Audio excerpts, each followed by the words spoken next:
मोठ्या प्रमाणात अतिवृष्टी झालेली आहे। साधारणपणे गेल्या 3-4 दिवसातल्या सगळ्या अतिवृष्टीमध्ये जवळपास 12 ते 14 लाख एकर जमीन ही त्या ठिकाणी त्याच्यावरची पिकं जी आहेत ती बाधित झालेली आहेत। काही प्रमाणात जनावरांचं नुकसान झालेलं आहे। विशेषतः आपल्याला माहिती आहे की नांदेड जिल्ह्यामध्ये मोठ्या प्रमाणात जी काही ढगफुटी सदृश परिस्थिती झाली त्याच्यामध्ये 8 लोकांचा जवळपास मृत्यू झालेला आहे। त्यामुळे ती देखील एक अतिशय वाईट अशा प्रकारची घटना घडलेली आहे। ओव्हरऑल आता परिस्थिती बऱ्यापैकी नियंत्रणात आहे।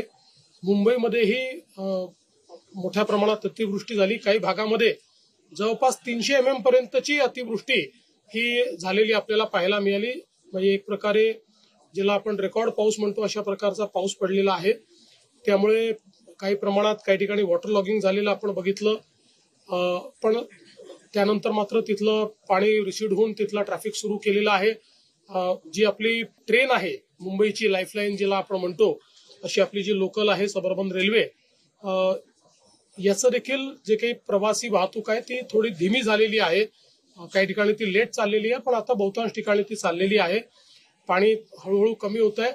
विशेषतः मिठी नदी जी आहे ही धोका पातळीवर त्या ठिकाणी गेल्यामुळे सुरुवातीच्या काळामध्ये 400-500 लोकांना आपल्याला तिथनं इव्हॅक्युएट करावं लागलं, पण आता तिचंही पातळी हळूहळू कमी होते। पण पुन्हा पुढच्या काळामध्ये पावसाचे काही त्या ठिकाणी भाकितं किंवा पावसाच्या संदर्भातले फोरकास्ट हे काही देण्यात आलेले आहेत। त्यामुळे आपण या सगळ्या परिस्थितीवर नजर ठेवून आहोत।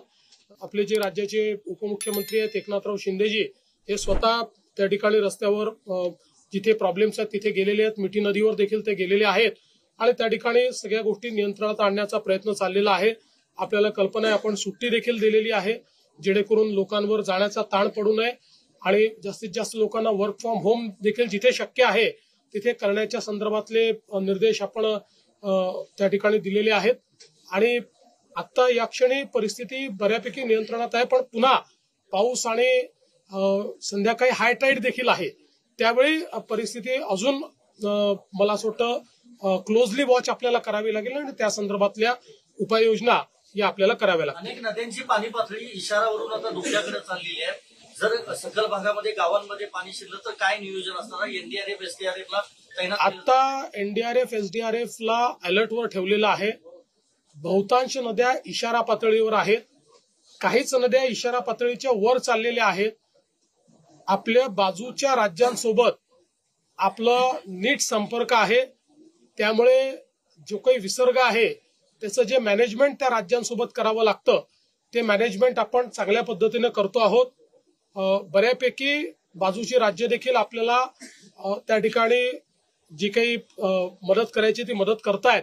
आता विशेषतः चिंता आपल्याला हिप्परगीची आहे आणि त्याच्यात त्यांनी विसर्ग सुरू केलाय, पण तो अधिक करावा अशा प्रकारचे म्हणजे आपल्याला वाटतं, तर ते त्यांच्याशी आपला व्यवहार चाललेला आहे।